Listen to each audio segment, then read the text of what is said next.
Hello students, आप सभी का स्वागत है।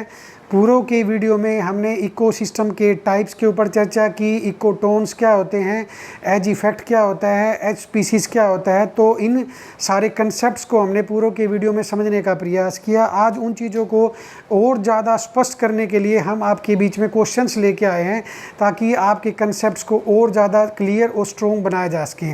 तो सबसे पहले हम शुरुआत करते हैं क्वेश्चन नंबर 3 से। तो ये क्वेश्चन कहता है, पारितंत्र के संबंध में निम्नलिखित कथनों पर विचार कीजिए। जो इकोसिस्टम्स है उनके बारे में दो स्टेटमेंट्स दी गई हैं। पहली स्टेटमेंट है कि पारितंत्र एक स्वतः नियंत्रित इकाई होता है, मतलब इकोसिस्टम एक सेल्फ रेगुलेटेड सिस्टम होता है। तो ये आपकी स्टेटमेंट होगी ठीक। नेक्स्ट स्टेटमेंट है, जल की एक बूंद भी पारितंत्र का उदाहरण हो सकती है। Even a single drop of water droplet can be treated as a ecosystem. तो ये कह रहा है इसमें। तो मैं आपको बताना चाहूँगा कि पानी की एक बूंद एक एक्वेटिक इकोसिस्टम होगा। इकोसिस्टम में हमने आपको बताया था कि इकोसिस्टम के अंदर दो प्रकार के कंपोनेंट्स होते हैं, बायोटिक और एबायोटिक।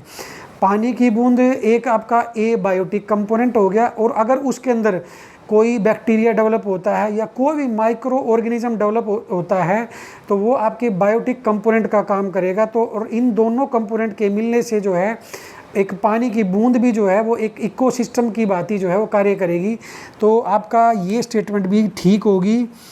तो पारितंत्र एक स्वतः नियंत्रित इकाई है, ये स्टेटमेंट ठीक है। और even a single drop of water जो है वो भी एक इकोसिस्टम होगी, ये बात भी ठीक है। तो ये इस क्वेश्चन का आंसर होगा। एक और दोनों कथन जो है वो आपके सत्य होंगे। यहाँ पे अगर मैं आपको ये बताना चाहूँगा कि जैसे पानी की बूंद है, अगर इसको हम ट्रीट करें तो ये एक सबसे छोटा पारितंत्र कहलाएगा। और अगर बात की जाए कि सबसे बड़ा पारितंत्र या सबसे बड़ा इकोसिस्टम क्या होगा, तो सबसे बड़ा इकोसिस्टम होता है बायोस्फीयर।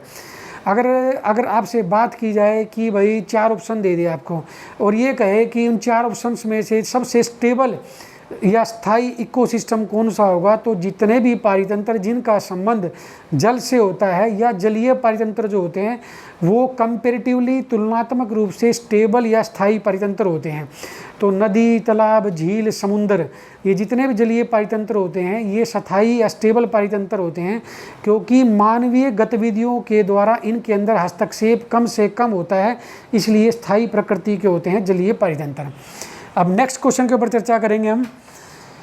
निम्नलिखित कथनों पर विचार कीजिए।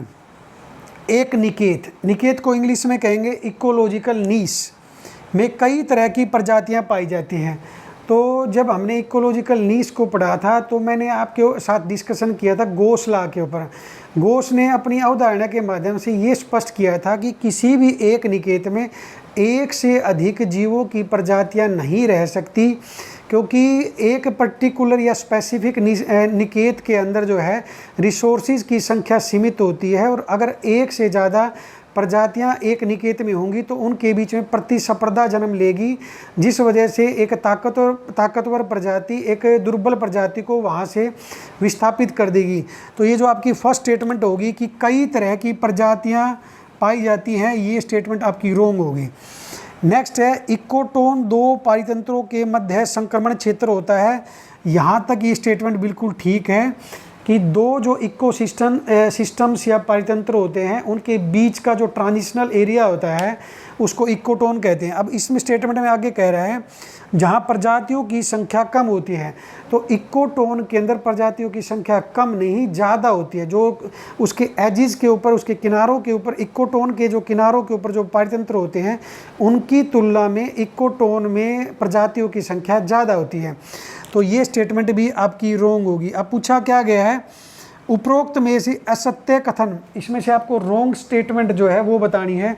तो first and second both statements are wrong, तो इसका आंसर होगा 1 तथा 2 दोनों। अब नेक्स्ट क्वेश्चन ये है कि निम्न में से कौन सा या से पारितंत्र मानव निर्मित है। मानव निर्मित का मतलब है कि जो नीचे पारितंत्र इकोसिस्टम्स दिए गए हैं इनमें से कौन सा एक आर्टिफिशियल इकोसिस्टम है, मैन मेड इकोसिस्टम है। तो आपका पहला ऑप्शन दिया गया है कृषि भूमि, एग्रीकल्चरल लैंड, यस, तो ये ठीक होगा, मैन मेड है। नेक्स्ट है चाय का बागान, यस ये भी मैन मेड होगा। और तीसरा दिया गया तालाब, जैसे गाँव के अंदर जो है रेन वाटर को हार्वेस्ट करने के लिए ताकि पशु जो है उस पानी को पी सकें तो तालाबों की खुदाई की जाती है, ये एक मानवीय गतिविधियाँ हैं। तो ये आपका ऑप्शन भी मैन मेड का होगा। नेक्स्ट देखा है राष्ट्रीय park, national park. National park जो है वो एक नेचुरल इकोसिस्टम का एग्जाम्पल होता है, तो ये नहीं होगा। और अब पूछा गया है मानव निर्मित, तो फर्स्ट, सेकंड एंड थर्ड ये तीनों की तीनों जो हैं ये आर्टिफिशियल या मैन मेड इकोसिस्टम्स का एग्जाम्पल होंगे। तो इस क्वेश्चन का आंसर होगा फर्स्ट, सेकंड एंड थर्ड। अब नेक्स्ट क्वेश्चन के ऊपर हम डिस्कशन करते हैं। नेक्स्ट है पारिस्थितिकीय निकेत क्या दर्शाता है। इकोलॉजिकल जो नीश होता है वो क्या दर्शाता है। एक जीव की पारितंत्र में कार्यात्मक भूमिका, ये जो फर्स्ट स्टेटमेंट है ये बिल्कुल सही है। कोई भी एक पारितंत्र होता है उसमें कोई भी जीव अपने कार्य के हिसाब से या अपनी भोजन की आवश्यकताओं के हिसाब से कहाँ पर रहता है उसे कहते हैं इकोलॉजिकल नीश। जैसे मान लिया एक पेड़ है, वो क्या कहलाएगा, एक आवास कहलाएगा। और उस पेड़ के फल जब नीचे गिरते हैं तो कोई जीव जो है उन नीचे गिरे हुए फलों के ऊपर भी जीवित रहता है और वो पेड़ के तने के पास नीचे रहता है। तो ये क्या है, वो अपनी आवश्यकताओं के अनुरूप अपनी फंक्शनल रिक्वायरमेंट्स के हिसाब से वहाँ पे रहता है। तो उस नीचे वाले स्थान को क्या कहेंगे, इकोलॉजिकल नीश। तो ये कह रहा है एक जीव की पारितंत्र में कार्यात्मक भूमिका, यस। तो ये कथन, ये जो स्टेटमेंट जो होगी ये बिल्कुल ठीक है। नेक्स्ट है जीवों का निवास स्थान। जीवों के निवास स्थान को पारिस्थितिक निकेत नहीं आवास कहते हैं, हैबिटेट कहते हैं। और एक निवास स्थान में कई इकोलॉजिकल नीश हो सकते हैं। नेक्स्ट क्वेश्चन कह रहा है एक जीव के पोषण की प्रक्रिया। जीव के पोषण की प्रक्रिया को कहते हैं न्यूट्रिशन। और न्यूट्रिशन के आधार पे जो है हम जो है लिविंग स्पीसीज़ को कई कैटेगरीज में डिवाइड कर सकते हैं। जैसे पैरासाइट्स हो सकता है, सेप्रोफाइट्स हो सकता है, ऑटोट्रोप्स हो सकते हैं, हीट्रोट्रोप्स हो सकते हैं। तो ये अब ये पूछ रहा है पारिस्थितिक निकेत क्या दर्शाता है। तो पारिस्थितिक निकेत दर्शाएगा एक जीव की पारितंत्र में कार्यात्मक भूमिका, फंक्शनल रोल को शो करता है। अब नेक्स्ट क्वेश्चन आपका ये है निम्नलिखित में से क्या पारितंत्र के कार्य नहीं है। तो आपको नोट यहाँ पे करना होगा, पूछा गया नहीं है इकोसिस्टम के कौन से कार्य या फंक्शन नहीं है। पहला दिया गया है ऊर्जा का प्रवाह, एनर्जी का फ्लो, ये पारितंत्र का कार्य होता है। नेक्स्ट कह रहा है पोषक तत्वों का चक्र, न्यूट्रिशंस का साइकिल, ये भी इकोसिस्टम का कार्य है। अब इससे अगला कह रहा है कि नए पारितंत्र का निर्माण, यस नए एक इकोसिस्टम जो है वो नए पारितंत्रों के निर्माण में भी सहयोगी भूमिका निभाता है। तो ये क्वेश्चन, ये ऑप्शन भी उसका कार्य है। नेक्स्ट कह रहा है जीवों के मध्य अंतरक्रिया, इंटरेक्शंस, यस कोई भी इकोसिस्टम्स होता है उसके अंदर जितनी भी स्पीसीज होती हैं वो एक दूसरे के साथ भी और अपने एबायोटिक कंपोनेंट्स के साथ भी इंटरेक्ट करती हैं। तो ये जो चार के चार जो स्टेटमेंट्स दिए रखे हैं ये पारितंत्र के कार्य हैं। अब पूछा क्या गया है, तो पूछा गया कि पारितंत्र का कार्य कौन सा नहीं है। तो ये तो हैं, तो आपका डी ऑप्शन कह रहा है इनमें से कोई नहीं, यस। तो इनमें से कोई भी नहीं, ये इस क्वेश्चन का आंसर होगा, क्योंकि जो चारों के चारों जो हैं ये पारितंत्र के कार्य हैं। और आपसे पूछा गया है कि पारितंत्र का कौन सा कार्य नहीं है, तो इस क्वेश्चन को अच्छे से अटेम्प्ट करना है। अब नेक्स्ट क्वेश्चन है वो भी ऐसा ही है, इसलिए इन दोनों क्वेश्चंस को हमने लास्ट में लिया है।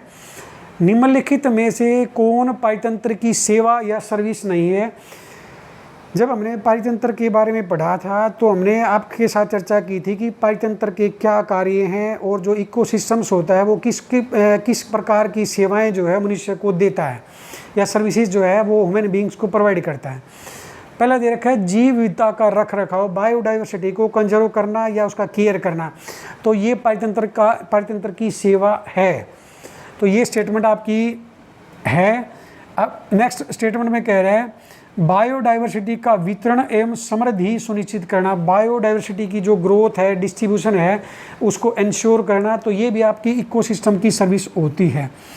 नए पारितंत्र के विकास में योगदान देना, ये तो पहले वाले क्वेश्चन में भी हमने पढ़ा था। तो यस, ये भी पारितंत्र की सेवाएं हैं। साम्य अवस्था बनाए रखना, एक दूसरे के बीच में कोऑर्डिनेशन बनाए रखना, तो ये भी पारितंत्र का काम होता है। यहाँ पे एक वर्ड लिख रखा है होम्योस्टेसिस।